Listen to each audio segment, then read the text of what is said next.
स्वागत है आपका शॉर्ट हैंडियंस गॉट इट चैनल पर। वीडियोस अगर पसंद आ जाएं तो लाइक, शेयर और सब्सक्राइब कर दीजिएगा। लेटेस्ट डिक्टेशन और जॉब नोटिफिकेशंस को पाने के लिए बेल आइकन प्रेस कर दीजिएगा ताकि आपको टाइम पे आपकी डिक्टेशंस मिल सकें। Thank you so much.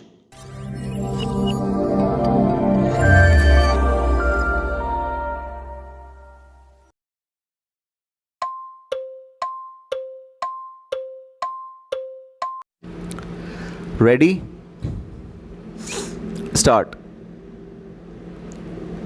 Government of India and the people of India are taking in Buddhism and its sacred places. You have been good enough to mention some points which I shall have looked into. I try to see that as far as possible no complaints are left unattended. You have mentioned Bodh Gaya. I have been personally connected with the Bodh Gaya affair for a pretty long time. More than 25 years ago, a deputation of Buddhists from Ceylon and Burma came here. It wanted to have control of the Bodh Gaya temple.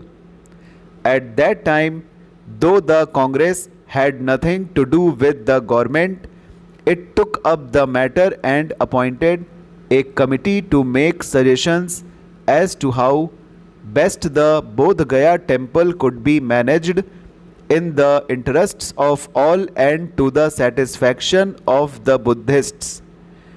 The committee, of which I happened to be secretary at that time, recommended that the management of the temple should be placed in the hands of a committee on which Buddhists as well as Hindus should be represented. That was because the Hindus also worshipped the Buddha. Their method of worship may differ from that of the Buddhists, but they held Lord Buddha in great veneration as one of the avatars. We could not do anything at that time as there was a Mahant in actual possession of the temple and he did not agree to part with his right. In 1937, however, when the Congress for the first time formed government in Bihar, it took up the question of the appointment of a temple committee once again. Unfortunately, however, the ministry lasted only a short time and nothing much could be achieved. In 1946, the Congress again came into power. The matter was then reopened and a law was passed by virtue of which the management of the temple was taken away from the Mahant. You have said in your address that there is no suitable platform for offering lights in the temple. I do not see any difficulty in meeting this request. You have also mentioned that there is no arrangement for lights in front of the image all the 24 hours of the day and night, and that facilities should be given to pious pilgrims to stick gold foils to the image. I shall refer these matters to the temple committee, though personally I do not see any difficulty in accepting these suggestions. You have also said that you require land for building dharmshalas and rest houses for pilgrims who come for worship. I believe that in all these places, including Bodh Gaya, some dharmshalas have been built which are pretty big and well furnished.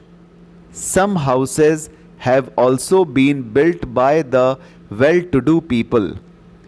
If more dharmshalas are needed, they can certainly be built with the help of philanthropic organizations and individuals.